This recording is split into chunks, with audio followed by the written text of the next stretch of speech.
चलो तो देखो बेटा, फर्स्ट कार्बोक्सिलिक एसिड के केमिकल रिएक्शन हम पढ़ चुके हैं, जिसमें हमने ब्रेक डाउन किया किसका, ऑक्सीजन और हाइड्रोजन बॉन्ड का, जिसको हमने क्या बोला, acidic character of carboxylic acid. अब की बार हम क्या कर रहे हैं, कार्बोक्सिलिक एसिड का जो कार्बन है डबल बॉन्डेड, उसका और OH का ब्रेक डाउन कर रहे हैं। दैट मीन्स हम क्या बोलेंगे, रिएक्शन इन्वॉल्विंग, अगर मैं लिखना चाहूं तो हम लिखेंगे reaction involving breakdown of COH bond. तो कार्बोक्सिलिक एसिड के C और OH बॉन्ड का क्या होगा, ब्रेक डाउन होगा। अब कार्बोक्सिलिक एसिड के C और OH बॉन्ड का ब्रेक डाउन जब होगा तो उसमें कौन कौन सी रिएक्शन पढ़ोगे, सबसे पहली रिएक्शन पढ़ोगे आप लोग एनहाइड्राइड फॉर्मेशन, है ना। तो फर्स्ट रिएक्शन जो आप लोगों की फेवरेट है, फॉर्मेशन ऑफ एनहाइड्राइड, है ना। और एनहाइड्राइड क्या होता है, अगर आप देखो तो क्या होता था एनहाइड्राइड, जरा सोचो, जब एसिडिक एनहाइड्राइड वगैरह याद है, कार्बोक्सिलिक एसिड डेरिवेटिव, हाँ एकदम। तो यहाँ पे होता क्या है, यहाँ पे जो आप रिएजेंट यूज करते हो, या तो वो आप यूज करोगे H2SO4, या फिर कई बार एग्जामिनर बहुत चालाक है, वो आपको P2O5 फॉस्फोरस पेंटाऑक्साइड लिख के दे देगा, साथ में हीट लिख के दे देगा, हम सोचते रह जाएंगे प्रोडक्ट क्या बनेगा। और P2O5 बहुत कॉमनली मिल जाता है कार्बोक्सिलिक एसिड के साथ, और बच्चे को पल्ले ही नहीं पड़ता यार ये है क्या, तो ये पल्ले रखना है अपने, है ना। और देखो कैसे होगी रिएक्शन, जैसे ही आपका CH3C डबल बॉन्ड OH एक कार्बोक्सिलिक एसिड आया, तो आप दूसरा कार्बोक्सिलिक एसिड भी ऐसे ही बना दो, OH C double bond O और CH3।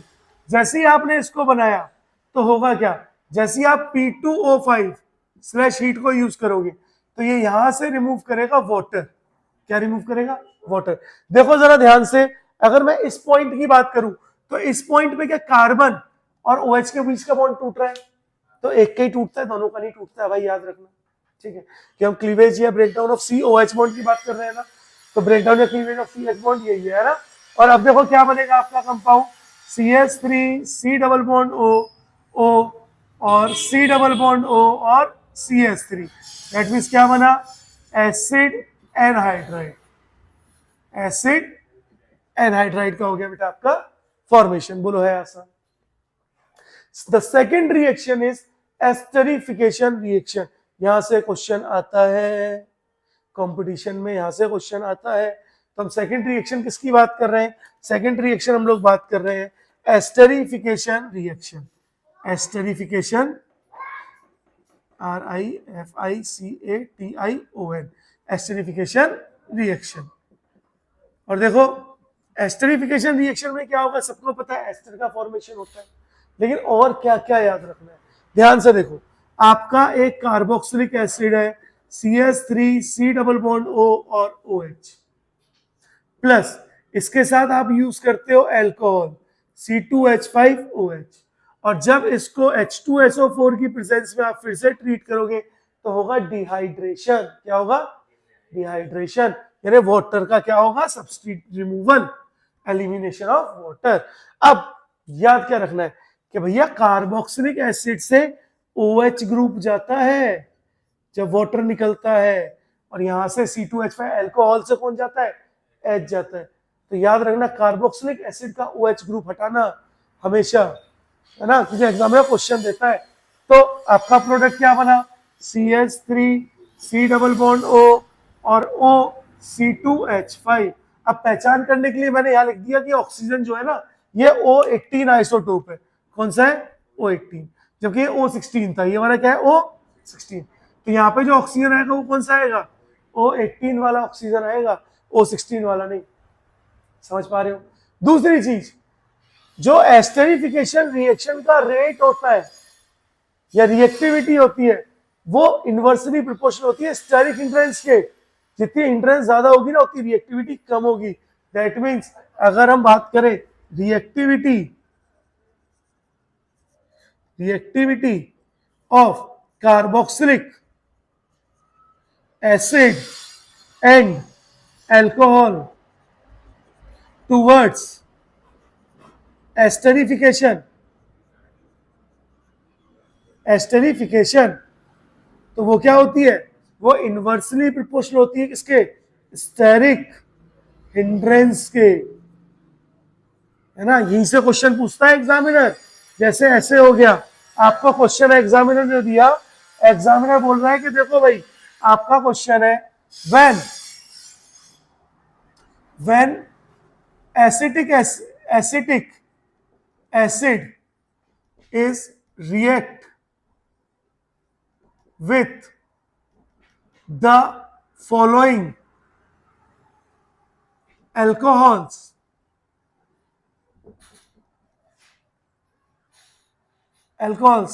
arrange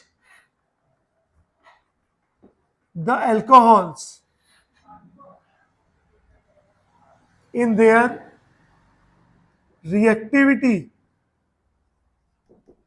order, है ना। और आपको क्या क्या दिया हुआ है, एक दिया है CH3OH, सेकंड दिया है C2H5OH, थर्ड दिया हुआ है CH3CH2CH2OH।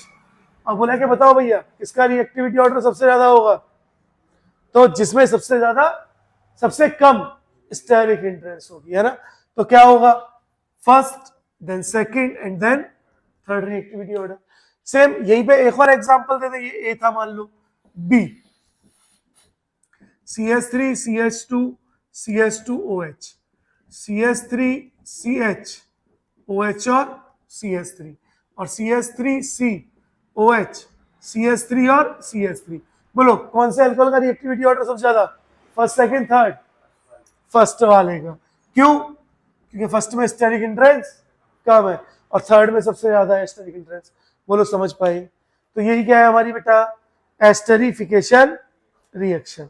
नेक्स्ट आता है reaction with PCl5, PCl3 and SOCl2। देखो ये जो आपका थर्ड आ रहा है, ये आप लोग हेलो एल्केन में पढ़ा था आपने, अल्कोहल के साथ एल्किल हैलाइड बनाने के लिए, है ना। क्या है, reaction with PCl3, PCl5 and SOCl2 thionyl chloride.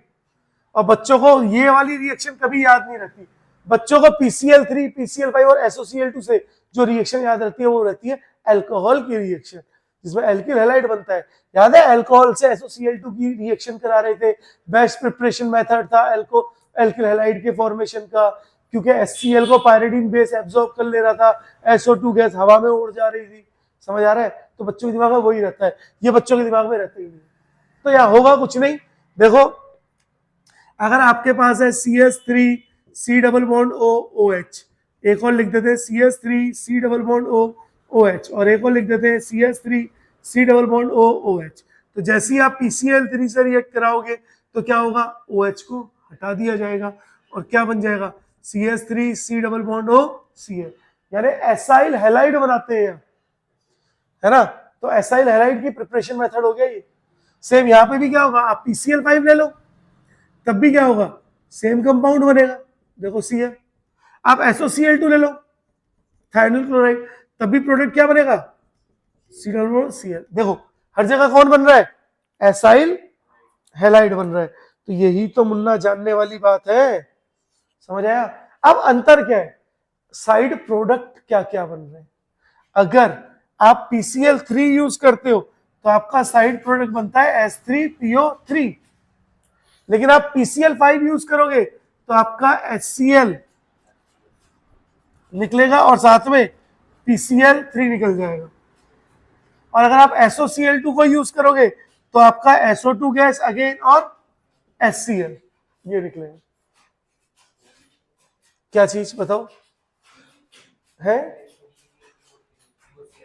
नहीं यही तो खेल है, PCl S3PO3 है ना। हाँ देखो सुनो, जब आप अल्कोहल से कराते थे ना तो POCl3 निकलता था, लेकिन जब आप कार्बोक्सिलिक एसिड से कराओगे ना तो PCl3 निकलेगा।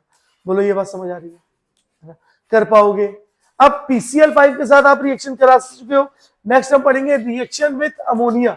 तो एक बार इसको नोट कर लो, देन अपन लोग पढ़ते हैं रिएक्शन विथ अमोनिया, है ना। कर लो बेटा नोट। और देखो बेटा लास्ट हम यहीं पे बात कर रहे हैं इसी के अंदर रिएक्शन विथ अमोनिया। तो reaction involving breakdown of COH bond में आपको 4 रिएक्शन पढ़नी थी, जिसमें एनहाइड्राइड आपने पढ़ ली, एस्टरिफिकेशन आपने पढ़ ली, उसके बाद PCl3 PCl5 और SOCl2 के साथ भी आप रिएक्शन पढ़ चुके हो। लास्ट रिएक्शन है reaction with ammonia, important reaction है। ज्यादातर ऐसी रिएक्शंस को अंडर एस्टिमेट कर दिया जाता है, लेकिन ये बहुत इंपॉर्टेंट रिएक्शंस है ना। तो हम लास्ट बात कर रहे हैं किसके बारे में, फोर्थ रिएक्शन विथ अमोनिया। तो fourth is reaction with ammonia. Ammonia मतलब NH3। तो देखो NH3 के साथ कैसे रिएक्शन होगी, जैसे ही आप लोग कार्बोक्सिलिक एसिड लोगे और उसकी रिएक्शन कराओगे NH3 के साथ। अब सुनो, क्या कार्बोक्सिलिक एसिड एक एसिड है, बोलो हाँ या ना। क्या अमोनिया एक बेस है, बोलो हाँ या ना। तो इसका मतलब क्या होगा, ये एक सॉल्ट का फॉर्मेशन करेंगे, है ना। तो ये क्या बनाएंगे, CH3 COO NH4 पॉजिटिव और O नेगेटिव। दैट मीन्स एक सॉल्ट बना दिया।